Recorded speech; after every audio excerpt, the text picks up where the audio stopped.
दोस्तों, उत्तर प्रदेश के अंदर एक ज़िला लगता है झांसी ज़िला। और इसी झांसी के अंतर्गत एक इलाका आता है टोंडी फतेहपुर इलाका। और इसी इलाके के अंदर एक गांव है किशोरपुरा गांव। इसी गांव के अंदर इसी 17 अगस्त साल 2025 को, यानी अब से तकरीबन 6 दिन पहले की ये बात है। 17 अगस्त साल 2025 को इसी किशोरपुरा गांव से कुछ लोग सुबह सुबह अपने खेतों पर जाने के लिए निकलते हैं। अब इसी में से एक व्यक्ति जिसका नाम होता है विनोद पटेल, ये भी सुबह सुबह अपने खेत पर जाने के लिए निकलता है, खेत पर पहुंचता है। लेकिन दोस्तों, इसके खेत के बीचों बीच एक कुआं है। इस कुएं पर उसे दिखाई पड़ता है कि बहुत सारे कुछ कौवे हैं जो वहाँ पर अपनी आवाज़ से चहचहा रहे हैं। साथ के साथ उस तरफ से, उस कुएं की तरफ से इसको अजीब तरीके की एक दुर्गंध भी आ रही है। लिहाजा ये जो किसान था जिसका नाम विनोद पाटिल था, ये उस कुएं की तरफ बढ़ता है। लेकिन जैसे ही ये उस कुएं के अंदर झांकने की कोशिश करता है तो इसकी रूह कांप जाती है। दरअसल इस कुएं के अंदर दो बोरे, जो कि बोरी के थे और उसके अंदर कुछ भरा हुआ था, वो तैर रहे थे। और इसी कुएं के अंदर से बहुत ही अजीब तरीके की बदबू आ रही थी। दोस्तों, आजकल का जो दौर है सोशल मीडिया का दौर है। इस तरीके के केसेस बहुत लोगों ने सुने हैं कि किस तरीके से कुएं के अंदर लोग डेड बॉडी को फेंक देते हैं, किस तरीके से बॉडी को ठिकाने लगा रहे हैं आजकल लोग।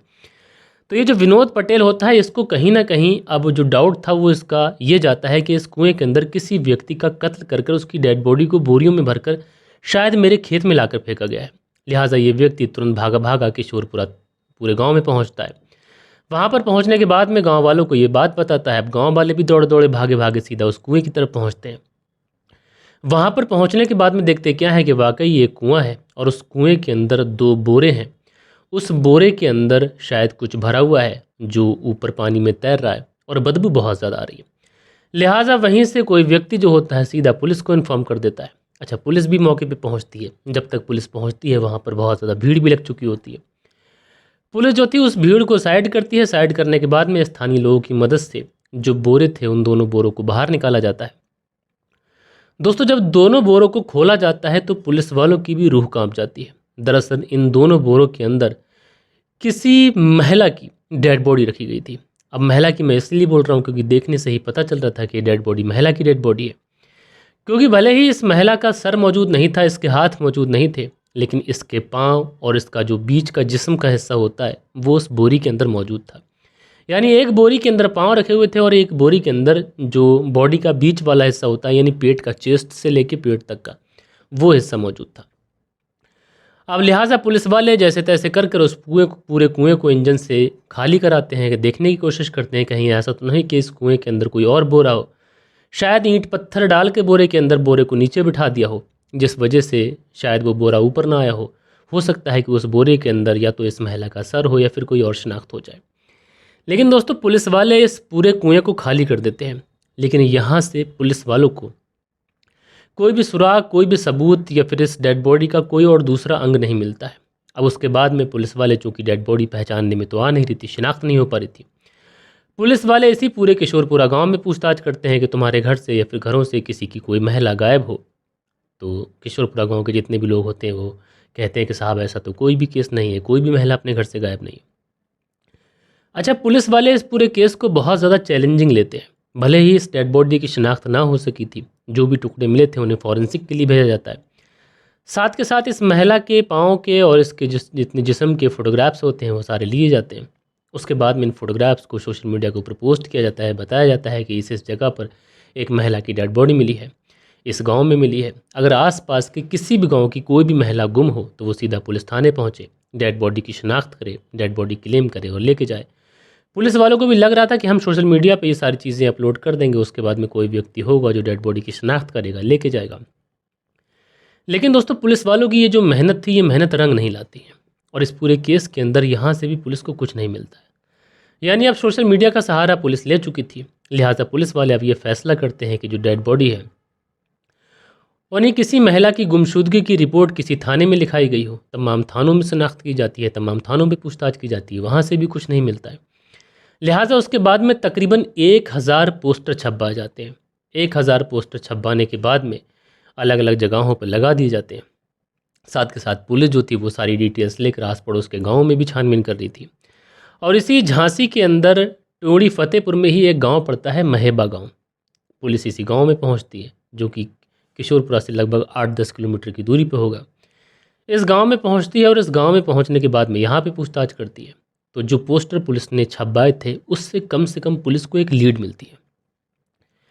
इसी महेबा गांव के अंदर रहने वाला एक व्यक्ति कहता है कि साहब, इस गांव से एक महिला लापता है जिसके पति की डेथ साल 2023 में हुई है, और वो जो महिला है अपने जेठ के खिलाफ मुकदमा लड़ रही है। ससुरालियों के खिलाफ मुकदमा है, पति के ऊपर भी उसने केस चला रखा था। तो वो पति से सेपरेट रह रही थी, लेकिन एक व्यक्ति के साथ में उसकी नज़दीकियाँ थी, यानी वो उसके साथ में लिव इन में रह रही थी, जिसका नाम है संजय पटेल। उम्र लगभग 45 साल के आसपास है, गाँव का उप प्रधान है, अच्छी चलती है, अच्छा रसूख है, अच्छा नाम है, अच्छा रुतबा है। तो हो सकता है कि साहब वो महिला वही हो। अब उसके बाद में पुलिस वाले जो थे तुरंत उस व्यक्ति तक पहुंचने की कोशिश करते हैं, संजय पटेल तक। लेकिन दोस्तों, जो संजय पटेल होता है ये घर से लापता होता है। अब उसके बाद में पुलिस वाले संजय पटेल को जैसे तैसे कर 21 अगस्त को इसको गिरफ्तार करते हैं। गिरफ्तार करने के बाद में इसे लेके आते हैं। तो जो संजय पटेल होता है ये कहता है कि साहब, जिस महिला की आप बातचीत कर रहे हैं, जो डेड बॉडी आप बता रहे हैं, वो उस महिला की डेड बॉडी है ही नहीं। दरअसल जिस महिला की इस व्यक्ति ने बात कही है वो महिला तो जीवित है, उसकी तबीयत खराब है। मैं आप तक पहुंचा दूंगा, उस महिला को लेके आऊँगा। आपने मेरा एड्रेस, सारी चीज़ें तो देख ही ली हैं। अच्छा, उसके बाद में पुलिस वाले जो थे वो इस संजय पटेल के ऊपर विश्वास करते हैं। संजय पटेल जो कि गांव का एक पूर्व प्रधान है, साथ के साथ अच्छा रसूख, अच्छा नाम, अच्छा रुतबा। लेकिन दोस्तों, जब पुलिस वाले संजय पटेल को छोड़ते हैं तो उसके बाद संजय पटेल पुलिस थाने आता ही नहीं है। अब पुलिस वाले ये सोचते हैं कि एक बार संजय पटेल से पता लगाएं कि क्या हुआ इस मामले के अंदर। तो जो संजय पटेल होता है उसका मोबाइल नंबर अब स्विच ऑफ बताता है। अब यहाँ पर पुलिस वालों को यकीन हो जाता है कि ये मरने वाली महिला वही है जो वो व्यक्ति बता रहा है। लिहाजा उसके बाद में पुलिस जो थी अब इस व्यक्ति को फिर से इसकी तलाश करती है, इसको गिरफ्तार किया जाता है। गिरफ्तार करने के बाद में इसे पुलिस थाने लेके आया जाता है और इससे पूछा जाता है कि तुम तो ये कह कर गए थे कि वो महिला जीवित है, मैं पुलिस तक लेके आ रहा हूँ उस महिला को, लेकिन तुमने तो अपना मोबाइल नंबर ही बंद कर लिया। जब पुलिस वाले इसके ऊपर सवालों के तीर छोड़ते हैं तो ये भी पुलिस वालों की चंगुल से बचने की तमाम कोशिश करता है, पुलिस वालों को घुमाने की, गुमराह करने की तमाम साजिशें करता है। लेकिन दोस्तों, कहा जाता है कि कोई व्यक्ति न तो पेशेवर कातिल है न पेशेवर मुजरिम है। कुछ लोग ऐसे होते हैं जो दबाव में कत्ल करते हैं, कुछ ऐसे होते हैं जो किसी क्राइम को छुपाने के लिए क्राइम करते हैं, कुछ ऐसे होते हैं जो अवैध संबंधों की वजह से क्राइम करते हैं। उसी में का ये व्यक्ति संजय पटेल था। दरअसल संजय पटेल जब पुलिस के सवालों से चारों तरफ से घिर जाता है तो उसके बाद में कहता है कि हाँ, मैंने ही उस महिला का कत्ल किया है और उस महिला का नाम है रचना यादव। अब जैसे ही ये व्यक्ति यानी संजय पटेल रचना यादव के कत्ल की बात करता है तो उसके बाद में पुलिस वाले पूछते हैं कि उसकी डेड बॉडी के बाकी के पार्ट्स कहाँ हैं। तो उसके बाद में ये जो संजय पटेल होता है, ये जो किशोरपुरा गांव है उससे 7 किलोमीटर दूर पर एक नदी है, उस नदी पर लेके जाता है। कहता है कि मैंने इसी नदी के अंदर वो जो डेड बॉडी के पार्ट्स थे यानी उसके सर और उसके हाथ फेंके थे। लिहाजा पुलिस वालों की जो एक टीम होती है वो उस नदी के अंदर छानबीन शुरू करती है। इधर ये संजय पटेल था, इसे वापस पुलिस थाने लेके आया जाता है और इससे पूछताछ की जाती है। इससे पूछा जाता है कि कत्ल करने के पीछे क्या रीज़न था, आखिरकार तुमने उस महिला का जिसका नाम रचना यादव उसका कत्ल क्यों किया था। अब ये जो व्यक्ति था संजय पटेल, ये पुलिस के सामने जो टूटता है और टूटने के बाद में जो कहानी सुनाता है वो कहानी कुछ इस प्रकार थी। दरअसल इस कहानी की असल में शुरुआत होती है मध्य प्रदेश से, और इसी मध्य प्रदेश के अंदर एक ज़िला लगता है टीकमगढ़ ज़िला। अच्छा, टीकमगढ़ ज़िले से याद आया है कि टीकमगढ़ ज़िले की मैं कई कहानियाँ आप लोगों को सुना चुका हूँ, और इसी टीकमगढ़ ज़िले के अंतर्गत एक थाना आता है चंदेरा थाना, और इसी चंदेरा थाने के अंतर्गत एक गांव आता है मैलबारा गांव, और इसी गांव के अंदर एक परिवार रहा करता है। परिवार में एक लड़की रचना यादव है, इसका भाई दीपक है। अच्छा, जो रचना यादव थी इसकी जो शादी थी इसी मैलबारा गाँव में की गई थी एक व्यक्ति के साथ में। शादी के कुछ साल तक तो सब कुछ ठीक ठाक रहता है, लेकिन शादी के जब 5 साल गुजरते हैं तो 5 साल गुजरते गुजरते इस रचना यादव को और इसके पति को 2 बच्चे भी हो जाते हैं। लेकिन 5 साल तक इनकी शादी में कुछ इस तरीके की कड़वाहट घुल चुकी थी, इनके रिश्तों के बीच में कुछ इस तरीके की दरार पड़ चुकी थी कि ये दोनों एक दूसरे के साथ में अपनी ज़िंदगी को सर्वाइव नहीं कर पा रहे थे। लिहाजा जो रचना यादव होती है अपने पति का घर छोड़ती है, एंड घर छोड़ने के बाद में ये अपने मायके में ही आके रहने लग जाती है। अब कहने के तो इसके 2 बच्चे भी थे, एक पति भी था, लेकिन उसके बावजूद भी पति से ऐसी अनबन हुई कि अब ये वापस जाने का नाम नहीं लेती है। अब उसके बाद में इसकी मुलाकात होती है उत्तर प्रदेश के झांसी के जो टोंडी फतेहपुर है, यहीं पे एक गाँव पड़ता है महेबा गाँव। इसी महेबा गाँव में रहने वाले शिवराज यादव से इसकी मुलाकात होती है। मुलाकात धीरे धीरे दोस्ती में बदलती है, प्यार होता है, शादी होती है। ये जो लड़की थी रचना यादव, ये शिवराज के साथ शादी कर उसके ही घर पर रहने लग जाती है। लेकिन दोस्तों थोड़े समय तक तो शिवराज के साथ में सब कुछ ठीक चलता है। लेकिन साल 2023 आते आते शिवराज के साथ में भी इनके रिश्तों में इतनी ज़्यादा कड़वाहट घुल चुकी थी, इसके परिवार से विवाद इतना ज़्यादा बढ़ चुका था कि जो रचना यादव होती है ये शिवराज के बड़े भाई पर रेप का केस दर्ज कराती है और उसमें शिवराज का भी नाम शामिल कर लेती है। अब दोस्तों केस चलता रहता है और ये जो महिला थी अपने पति के साथ रहती नहीं है। एक कोर्ट है गोरेठा कोर्ट, इसी गोरेठा कोर्ट के अंदर सुनवाई चल रही है। ये जो महिला है जिसका नाम रचना यादव है ये भी जाती है, उधर जो शिवराज यादव है उसका जो भाई है यानी इस महिला रचना यादव का पति वो भी आता है शिवराज, और शिवराज का बड़ा भाई। लेकिन इसी बीच में इसकी मुलाकात हो जाती है संजय पटेल से, रचना यादव की, क्योंकि संजय पटेल उस गांव का पूर्व प्रधान था। अक्सर कोर्ट के अंदर उसका आना जाना। गांव के अंदर प्रधान का अच्छा रसूख होता है, कोई भी लड़ाई झगड़ा हो तो उसको ग्राम प्रधान ही निपटाता है। ऐसे में मौजूदा प्रधान भी था, लेकिन मौजूदा प्रधान की इतनी चलती नहीं थी जितनी पूर्व प्रधान की चला करती थी। तो रचना यादव की जब मुलाकात संजय पटेल से होती है तो संजय पटेल इससे पूछता है कि क्या बात है, तुम क्यों परेशान हो। तो रचना यादव सारी बात सिलसिलेवार तरीके से अपनी ज़िंदगी की किताब का एक एक पन्ना संजय पटेल के सामने खोल कर रख देती है। अच्छा, जो संजय पटेल था जब वो उसकी पूरी बात सुनता है तो वो कहता है कि तुम्हें ज़रा भी घबराने की ज़रूरत नहीं है। अगर तुम्हारे साथ में ज़रा भी अन्याय हुआ है तो तुम्हें इंसाफ दिलाने का काम हम करेंगे। उसके बाद में जो संजय पटेल था इस रचना यादव के केस में भरपूर पैरवी करता है। धीरे धीरे वक्त गुजरता है, वो रचना यादव को इसी गांव के अंदर, जो गांव है मैंने आप लोग को बताया मैलबारा गांव, सॉरी जो महेबा गांव है, इसी महेबा गांव के अंदर ये उसे एक किराए का एक कमरा दिलवा देता है। उसी कमरे पर वो रहती है। जब कभी भी संजय पटेल का मन करता तो वो रचना यादव से उसी कमरे पर मिलने जाता। धीरे धीरे दोस्ती इतनी ज़्यादा बढ़ चुकी थी कि जो संजय पटेल था ये कहता है कि तुम्हें केस पे जाने की भी ज़रूरत नहीं है, बल्कि सब कुछ मैं देख लूँगा। जो भी पैसा खर्च होता, जो भी चीज़ें खर्च होती हैं, जो भी टाइम खर्च होता, ये सब के सब संजय पटेल ही कर रहा था। लेकिन दोस्तों वक्त के साथ साथ संजय पटेल की इस रचना यादव के साथ में इतनी ज़्यादा नज़दीकियाँ बढ़ती हैं कि जो रचना यादव होती है मीडिया रिपोर्ट्स की माने तो वो गर्भवती हो जाती है। जब वो गर्भवती होती है तो इस बारे में वो संजय पटेल से बात करती है। अच्छा, संजय पटेल उसको कुछ टैबलेट्स वगैरह ला के देता है जिसकी वजह से उसको काफ़ी ज़्यादा ब्लीडिंग होती है। जब ब्लीडिंग होती है तो 8 अगस्त साल 2025 को ये उसे एक हॉस्पिटल में भर्ती कराता है। मामला ठीक होता है। 9 अगस्त को ये उसे डिस्चार्ज कराने के लिए लेके जब वहाँ पर पहुँचता है तो रचना यादव जो होती है वो कहती है कि मैं घर तो चलूँगी, लेकिन उससे पहले हम दोनों कोर्ट मैरिज चलेंगे और कोर्ट मैरिज हम लोग करेंगे, यानी कोर्ट चलेंगे और कोर्ट मैरिज करेंगे। अच्छा, जैसे ही ये बात संजय पाटिल सुनता है तो उसके तो पैरों तले से ज़मीन खिसक जाती है। जिस रचना यादव का वो महज इस्तेमाल कर रहा था, जिसके साथ में महज वो अपनी ज़िंदगी के कुछ पल बिता रहा था। हालांकि जो संजय पटेल था ये तो ऑलरेडी पहले से शादीशुदा था, 45 साल के आसपास उम्र है, 2 बच्चे हैं, एक बेटा तो इसका 21 साल के आसपास है, यानी जवान है। अब ऐसे में संजय पाटिल जब ये सुनता है कि रचना यादव उससे शादी करना चाहती है, उसके ऊपर दबाव बना रही है, तो संजय पाटिल इनकार कर देता है। लेकिन रचना यादव कहती है कि देखो अगर तुम मुझसे शादी नहीं करोगे तो फिर मैं तुम्हारे खिलाफ केस करूँगी, तुम्हें बदनाम करूँगी, तुम्हारी जो पाक छवि है पूरे मोहल्ले के अंदर, पूरे गांव के अंदर, वो भी खत्म होगी, धूमिल हो जाएगी, तुम्हारी इज्जत तार तार हो जाएगी। लिहाजा जो संजय पाटिल होता है वो उसे उस दिन तो हॉस्पिटल में छोड़ता है, अपने एक भतीजे के पास पहुंचता है, बिजौली में संदीप नाम का भतीजा होता है। उसके पास पहुंचने के बाद में ये सारी बात सिलसिलेवार तरीके से अपने भतीजे को बताता है। अच्छा, इसका जो भतीजा संदीप था उसका एक दोस्त था प्रदीप, उस प्रदीप से उसकी मुलाकात जेल के अंदर हुई थी। तो वो अपने दोस्त प्रदीप को बताता है, कहता है कि उसके चाचा हैं संजय पटेल, वो उसको एक महिला इस तरीके से ब्लैकमेल कर रही है। उसके बाद ये लोग प्लानिंग करते हैं। 9 अगस्त साल 2025 को ये जो व्यक्ति था संजय पटेल, ये इस रचना यादव को हॉस्पिटल से डिस्चार्ज कराता है अपनी गाड़ी के अंदर। साथ के साथ संदीप और प्रदीप भी उस गाड़ी के अंदर थे और उसके बाद ये पहुंच जाते हैं मधुरानीपुर। महूरानीपुर पहुंचते हैं। महूरानीपुर पहुंचने के बाद में काफ़ी ज़्यादा शराब पीते हैं और उस गाड़ी के अंदर ही संजय पाटिल एक बार फिर रचना यादव से कहता है कि देखो मैं तुमसे शादी नहीं कर सकता। लेकिन रचना यादव इतना सुनते ही भड़क जाती है और वो कहती है कि अगर तुम शादी नहीं करोगे तो आगे जो कुछ होगा उसके रिस्पॉन्सिबल तुम हो, मेरी कोई गारंटी नहीं है। अब इसी बात को लेकर संजय पाटिल इतना ज़्यादा आग बबूला हो जाता है कि वो रचना यादव के ऊपर हमला कर देता है, गला दबाकर उसकी हत्या करने की कोशिश करने लगता है।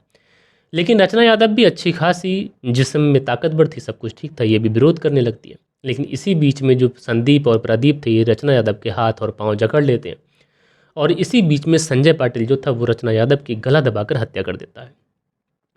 अब हत्या तो हो जाती है, उसके बाद में ये लोग फैसला करते हैं कि डेड बॉडी को कहाँ ठिकाने लगाया जाए। अब डेड बॉडी को ठिकाने लगाने के लिए ये लोग सोचते हैं कि अगर हमने जो कचूरा डैम है उसी कचूरा डैम के अंदर इस डेड बॉडी को बड़े से पत्थर या फिर कोई वजनी चीज़ बांध कर इसकी डेड बॉडी को डैम में फेंक दिया तो डेड बॉडी कभी उतराएगी नहीं और ठिकाना जो शिनाख्त है वो हो नहीं पाएगी, पता ही नहीं चलेगा महिला कहाँ गई। इसी बीच में ये कचूरा डाम पहुँचते हैं, लेकिन वहाँ पर जो पुलिस की गाड़ी होती है वो एक तरीके से पेट्रोलिंग करते हुए आती है, तो ये लोग वहाँ से भाग छूटते हैं। उसके बाद ये खजूरी नदी पे पहुँचते हैं, वहाँ पर ऑलरेडी एक गार्ड मौजूद था, वो पूछता है क्या बात है, तुम यहाँ पर कैसे, वहाँ से भी ये लोग निकलते हैं। उसके बाद में ये जो संजय पटेल था, इसको पता है कि किशोरपुरा गांव के अंदर एक खेत है, उस खेत के अंदर मैंने उस कुएं को देखा था, और उस कुएं में उसके आसपास ना कोई सीसीटीवी कैमरा है ना कोई आबादी। इसलिए ये किशोरपुरा गांव पहुंचते हैं, पहले डेड बॉडी के पीसेस करते हैं। इनको लगता था कि अगर डेड बॉडी मिल भी जाएगी तो अगर सर और हाथ नहीं होंगे तो डेड बॉडी की शिनाख्त नहीं की जा सकती, क्योंकि हाथों के फिंगरप्रिंट्स जांच हो सकती है, इन लोगों ने ऐसा सोचा था। उसके बाद में ये सर और हाथ अलग काटते हैं और पैर और धड़ को अलग काटते हैं। 2 बोरियों में धड़ को और पैरों को रखते हैं और कुछ ईंट पत्थर डालते हैं और उस कुएं के अंदर फेंक देते हैं। वहीं से 7 किलोमीटर दूर एक नदी बहती है, उस नदी में ले जाकर ये सर और हाथों को फेंक देते हैं और उसके बाद में वहाँ से 9-2-11 हो जाते हैं। लेकिन इसी बीच में रचना यादव का जो भाई दीपक था वो बार बार अपनी बहन को कांटेक्ट करने की कोशिश करता है। जब बहन को कांटेक्ट करता है तो बहन से बात हो नहीं पाती। उसी समय ये संजय पाटिल के पास में कॉल करता है, क्योंकि बहन ने कहीं ना कहीं संजय पाटिल का नंबर दे रखा था। अब संजय पाटिल से बार बार फ़ोन करके ये पहुंचता है, तो संजय पाटिल इतना ज़्यादा इस पर आग बबूला हो जाता है, कहता है कि मैंने तुम्हारी बहन को मार दिया है, अब तुम जो चाहे वो कर लो। बहरहाल दोस्तों, जब मामला पुलिस के पास में पहुंचा तो दीपक ने भी पुलिस को सारी बात सिलसिलेवार तरीके से बताई, और इस पूरे केस को, इस ब्लाइंड मर्डर को सुलझाने के लिए पुलिस ने जितनी मेहनत की, उस मेहनत के लिए पुलिस को भरपूर, जो डीआईजी केशव चौधरी जी हैं उन्होंने 50,000 रुपये का इनाम दिया है, और जो साथ के साथ SP RA doctor Arvind Kumar हैं उन्होंने 20,000 रुपये का इनाम दिया है। तो कई बार ऐसा होता है कि हमारी जो पुलिस है बेहतरीन काम करती है, और उनका जो काम होता है सराहनीय होता है, सैल्यूट करने वाला होता है, और इसी तरीके का ये काम उत्तर प्रदेश की झांसी की पुलिस ने किया। बहरहाल दोस्तों, आप लोग इस पूरी स्टोरी को किस तरीके से देखते हैं, अपनी राय नीचे कमेंट्स में ज़रूर से ज़रूर दीजिएगा।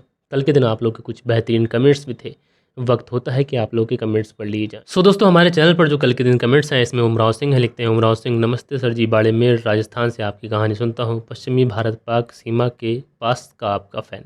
तो मेरे भाई उमराव सिंह जी, आपका बहुत बहुत शुक्रिया। उसके बाद में अंसारी सुहेल हैं, लिखते हैं जनाब मोहतरम सलामत रहिए, आज की कहानी अजीब व गरीब है, लोगों में रिश्तों की लाज शर्म वो हया ना रही, को वैसे सुनते हैं, बहुत बहुत शुक्रिया।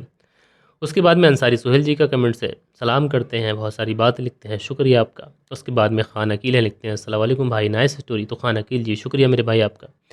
और इनके कमेंट्स पर एक रिप्लाई भी है, उसको भी पढ़ लेता हूँ, वो अंसारी सुहेल जी का है, वो वैसे सुनते हैं, शुक्रिया। मोहम्मद रियाज लिखते हैं अस्सलाम वालेकुम, today different and one story, thank you भाई, तो बहुत बहुत शुक्रिया। उसके बाद में मरवाड़ी करके आईडी है, लिखते हैं मैं बीकानेर से, कैलाश गर्ग, रितिका गर्ग, बहुत अच्छी स्टोरी है, रोज़ देखते हैं। तो कैलाश गर्ग और उनकी पत्नी रितिका गर्ग हमारी कहानी सुनती हैं, बहुत बहुत शुक्रिया। मोहम्मद रियाज जी कहानी सुनते हैं, मंसूरी भाईजान जी कहानी सुनते हैं, राजू सोलंकी जी हमारी कहानी को बोलते हैं नाइस स्टोरी, तो शुक्रिया भाई। उसके बाद में एमडी कासिम जी लिखते हैं गुड स्टोरी। शादाब अंसारी लिखते हैं भाई बहुत खूब है, तो शुक्रिया मेरे भाई। उसके बाद में प्रियंका सिंह लिखते हैं भैया राधे राधे, तो प्रियंका सिंह जी बहन शुक्रिया आपका। नरगिस बानो है, लिखती हैं वेरी नाइस स्टोरी, तो नरगिस बानो जी शुक्रिया, प्रियंका सिंह जी कमेंट्स करती हैं। सुरेंद्र शर्मा लिखते हैं नमस्ते मलिक भाई साहब, nice story, Surendra Kumar city Vijaynagar Rajasthan से सुनते हैं, बहुत बहुत शुक्रिया। उसके बाद में करण रावत जी कमेंट्स करते हैं, मंसूरी भाईजान जी कमेंट्स करते हैं, अलबफ़ा जी कमेंट्स करते हैं, मंसूरी भाईजान जी कमेंट्स करते हैं। मनदीप वर्मा की पत्नी प्रादीप वर्मा जलंधर पंजाब से कमेंट करती हैं, शुक्रिया। प्रियंका सिंह है, लिखते हैं भैया राधे राधे। उसके बाद में रशपाल सिंह है, लिखते हैं I am Rashpal Singh from Ludhiana Punjab, good story job Veer ji, तो रशपाल सिंह जी मेरे भाई आपका बहुत बहुत शुक्रिया। धीरज सिंह लिखते हैं समाज को क्या हो गया है भैया, सोचना चाहिए कि वे दोनों आपस में प्यार करते हैं और दोनों को एक कर देना चाहिए। अच्छा हुआ उन्होंने किसी की जान नहीं ली बल्कि खुद की जान दे दी, तो अच्छा तो इसमें कुछ भी नहीं हुआ, उन्होंने रिश्ते को कलंकित किया था, ऊपर से जान भी दी, 2 क्राइम उन्होंने किए। एमडी राशिद हैं, लिखते हैं आवाज़ अच्छी है तुम्हारी, तो शुक्रिया मेरे भाई। उसके बाद में साहिल, इनका नाम शहाबुद्दीन है, शुक्रिया भाई। बालेश्वर बिहारी हैं, लिखते हैं मलिक साहब जी नमस्कार सर जी, पहले ज़माने में लोग कहते थे कि गांव की किसी भी जात की बेटी हो वो मेरी बेटी है, लेकिन आजकल घर में भी लोग रिश्तों को समझते नहीं हैं और ये सारे काम करते हैं। कमेंट्स पूरा सुनाना जी, थैंक्स सर जी। तो बालेश्वर बिहारी जी, आपने जो बात बताने की कोशिश करी है हमारे व्यूवर्स को, ये बहुत अच्छी है। मीना जी हैं, लिखती हैं नमस्ते मलिक जी, शुक्रिया। उसके बाद में मेरा हरियाणा करके आइडिया लिखते हैं सब भाई लाइक और कमेंट्स किया करो, मैं नरेश सिरसा घोघरा से, तो नरेश जी आपका बहुत बहुत शुक्रिया कि हमारे व्यूवर्स को आप प्रोत्साहित करते हैं। उसके बाद में राज कोहली हैं, लिखते हैं नमस्ते भैया। उसके बाद में मोहम्मद अहमद हैं, लिखते हैं अस्सलाम वालेकुम भाई। उसके बाद में राजू भारत हैं, लिखते हैं sir big fan, my name is Rajesh. तो राजेश जी शुक्रिया आपका। नसीर अहमद जी कमेंट्स करते हैं, बहुत शुक्रिया। सुनील त्यागी जी शाना बुलंदशहर से कमेंट करते हैं, शुक्रिया। लाइक अब्बास गुलिस्तानाज बागपत यूपी से कमेंट्स करते हैं।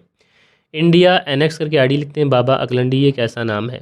इंडिया जी लिखते हैं, शाविज़ भाई मिर्ज़ापुर वाली स्टोरी से मुताल्लिक मेरे पास काफ़ी पिक्स हैं, वो मैं आपको भेजूंगा, तो स्टोरी के साथ वो पिक्स भी दिखाना।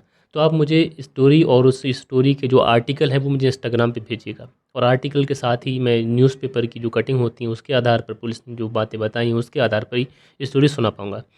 उसके बाद में मिस्टर एसकेल टोनम करके आईडी लिखते हैं, अरे भैया भतीजा मर गया या नहीं, अगर वो नहीं मरा है तो सुबहान अल्लाह होता, क्योंकि अब दोनों जहन्नुम में जाके अपनी हवस मिटाएंगे। तो मेरा आपसे कहना चाहिए सारे लोगों से कि आप जो कमेंट्स किया करें रिस्पेक्टेबल कमेंट्स किया करें। भूरा सिंह है, लिखते हैं आजकल कलयुग है और ना कोई रिश्तेदारी और ना कोई धर्म, सबसे बड़ा तभी अनर्थ हो रहा है, तो शुक्रिया आपका। उसके बाद में अमित व्यास लिखते हैं, बगबाज बैकग्राउंड म्यूज़िक एयर प्रेसिंग। तो बैकग्राउंड म्यूज़िक में तो कुछ था ही नहीं यार भाई। राकेश जी हैं, लिखते हैं एवरी एपिसोड में लुगाईबाजी की स्टोरी, अगर अच्छी न्यूज़ सुना तो चैनल चल जाएगा, दुबई रिटर्न एचआर। तो भाई आजकल देख रहे हैं जितने भी क्राइम हो रहे हैं उसमें मोस्टली अवैध संबंधी आ रहे हैं। तो मैं कोशिश करता हूँ कि मैं आपको अवैध संबंध से हट के कहानी सुनाऊँ, लेकिन जब कहानी पे रिसर्च करने जाता हूँ और मर्डर के जब पीछे की वजह मिलती है तो वो अवैध संबंध मिलते हैं। उसके बाद में सचिन चौधरी जी और कटवा प्रदीप जी अपना प्यारा सा कमेंट करते हैं। सो दोस्तों, ये कुछ प्यारे प्यारे कमेंट्स थे जो कल के दिन आप लोगों ने किए थे। आशा करता हूँ कि आज की जो कहानी है ये आप लोगों को ज़रूर पसंद आई होगी। कहानी पसंद आई हो तो एक लाइक करिएगा, दोस्तों और मित्रों के साथ में ज़रूर शेयर करिएगा। बाकी दोस्तों मिलते हैं कल के दिन किसी और स्टोरी के साथ में। जब तक के लिए अपना ख्याल रखें, देश का ख्याल रखें, परिवार के रिश्तों की अहमियत को समझें। जय हिंद, जय भारत।